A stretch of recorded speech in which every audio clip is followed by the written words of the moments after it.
What? Prayer. I've been standing here praying you'd miss. I've been doing a little praying myself. You're gonna break us, Reverend. Lady wants that pendant. Oh, not if it cuts into the profit. Well, listen, from the looks of things, that children's wing of the hospital is going to be a double-decker.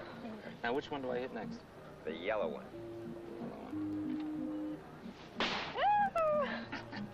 Do you remember we just got out of college and went to that shooting gallery at the county fair? I remember the indigestion, yeah. Oh, indigestion, my foot. You won me a solid gold, imitation, gold-plated bracelet. And your wrist turned green before we left the fairground. Right, but it was worth it. Ah, the beautiful couple the whole world was waiting for. Yeah, well, it was just a moment to grow from, Susan. Right, an interlude. A stopover on the way to truth and beauty through the Almighty. Why don't you try your luck? You tired of being a participant? You want to go back to the onlooker status? Ow! You haven't asked me about the Founders Luncheon. I was sure you'd tell me. Well, it went superbly. Absolutely superbly, except the ladies were disappointed. Why? Well, they expected Steve and Mr. Cord to act as host, but he had an appointment. Sounds like Mr. Cord is not being too cooperative, huh? Oh, he can't hold out indefinitely. The children's wing is just the beginning. There'll be other luncheons, other benefits. Be careful, Susan, you don't overextend yourself, huh? It might be worth it. Just have the run of that house again. Darling, you really must have a look at it. I've tried to talk Mr. Cord into putting it up for sale. We couldn't afford to keep up the entry hall on my salary. That's exactly what he said, except a little more discreetly. That may be your one problem, Susan. Mr. Cord may just be too discreet to suit your purpose. Anything for sweet charity?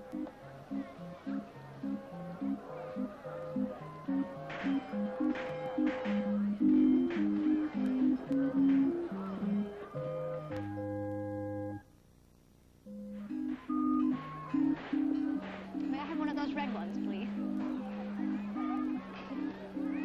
Thank you. Carolyn? Oh, excuse me. Carolyn? How is it that your costume is the only one that seems to fit? Simple, it isn't mine. Whoa! There was a royal foul up in home ec, and this one was supposed to be Barbara Tobin's. I haven't seen your mom here today. She's at home. Headache. Well, maybe I'll drop in later and see you. Great. Saw your dad the other day. He asked me if I'd... Excuse me. Customer.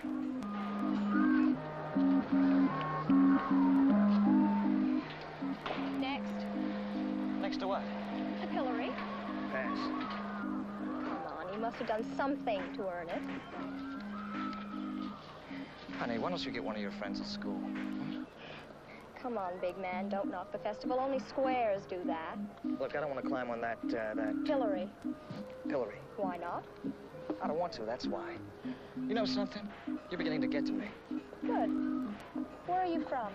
What difference does that make? You sound a little New York-y. So? Bet you had a gang, huh? A real street gang?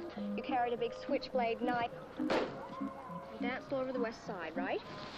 Look, here I am, walking along my own business, and this kid comes up and insults me. Come on, get in the pillory. But if I get in, you promise to leave me alone? That's a promise. Okay.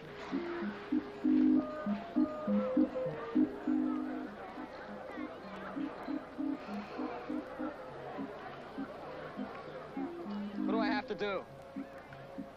Just look contrite or defiant. Whichever. How about uncomfortable?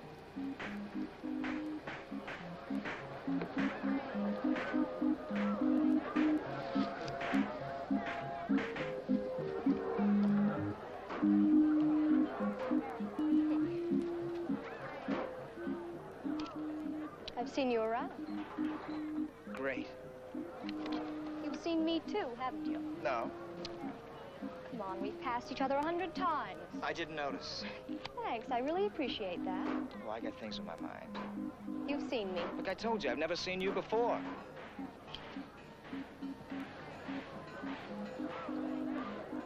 This town is the size of an airmail stamp. Nobody misses anybody. What are you trying to prove?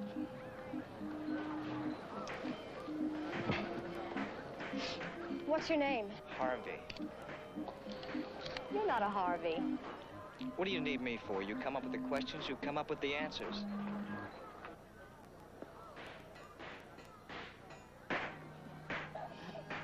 Come on, big man. What's your name? Joe, what's yours? Serendipity. You know why I'm standing here? One, because I'm dumb. And two, because I'm a nice guy and trying to put up with this cornball stuff. And three, because the last girl that got smart with me, I poured hot oil on. But now I guess I gotta take my punishment. You know, most of the guys I know are younger than you. And smarter. I mean, we don't have any older types around school. You see, we're sheltered. You don't mind if I kind of walk around you and examine you. You see, I've never seen anyone quite like you. I'd appreciate if you'd unlock this thing. You're trying to grow out your hair.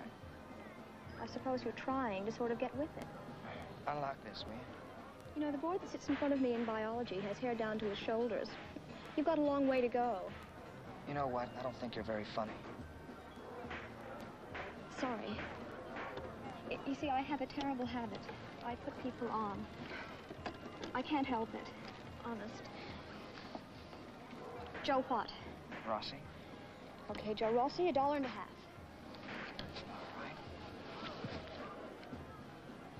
Keep the change. When do I get the pictures? I'll send them to you. If they turn out, I'd like to have them blown up. I mean, it's kind of a symbol. You mean standing in the pillory, taking your punishment? That's what I mean. I feel the same way about myself. Yeah? Get in. What? Get in there. Come on.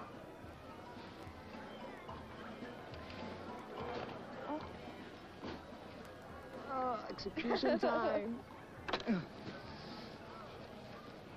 Hold it. Be very careful.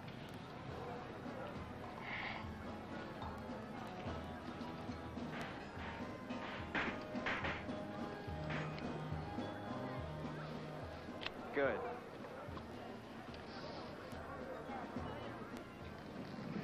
What grade are you in?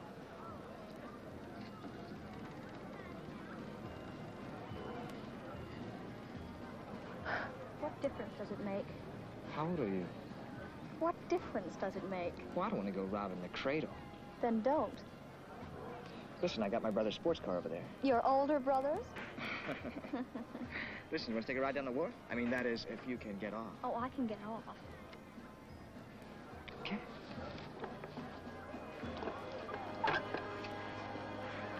Matter? I'm going down to the wharf with a New York hood. Take over. Be good.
You said 4 o'clock.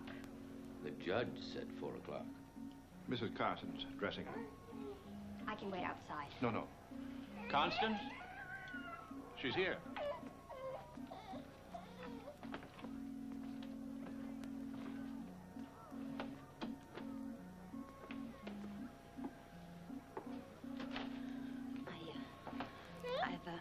I've packed all our bottles and all the baby food we had left. Thank you. She's on whole milk now, so you won't have to bother with any formula. I never was any good at measuring that stuff. Let's see. She's changed a lot since she's been with us. She likes to sleep late now, in the morning, 8:30. So I won't worry if she's not yelling at 6, like she used to. And she takes her vitamins before breakfast. I've packed the rest of them, too. You'll probably need a refill in about a week. Now, Mrs. Carson, I know how you can stop back and get anything else whenever it's convenient.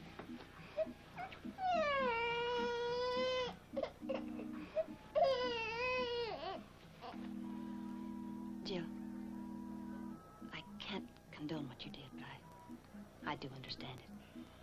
You loved Kelly and you did it for her. And you were right, your instincts were. She does need a home, a family. But don't try to do it alone. It gets so empty and lonesome that way. Find someone to help.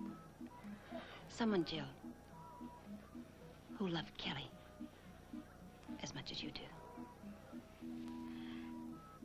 Mrs. Carson, I made myself a promise once that I'd never say I'm sorry to anybody for anything. Well, I'm breaking that promise today. I am sorry.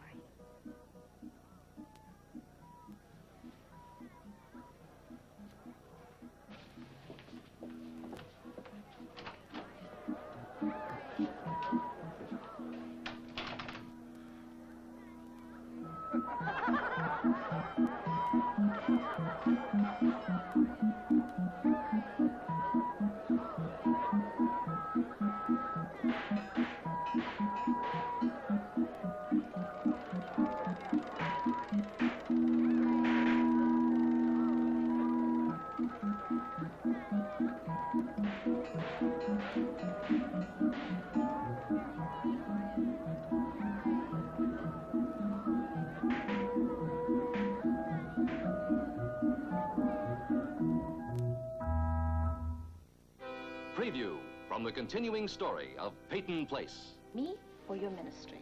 Can't have both. I'll give you such grounds for a divorce, you'll find it impossible to live with me. Won't be able to take it. How much longer are you going to stay here?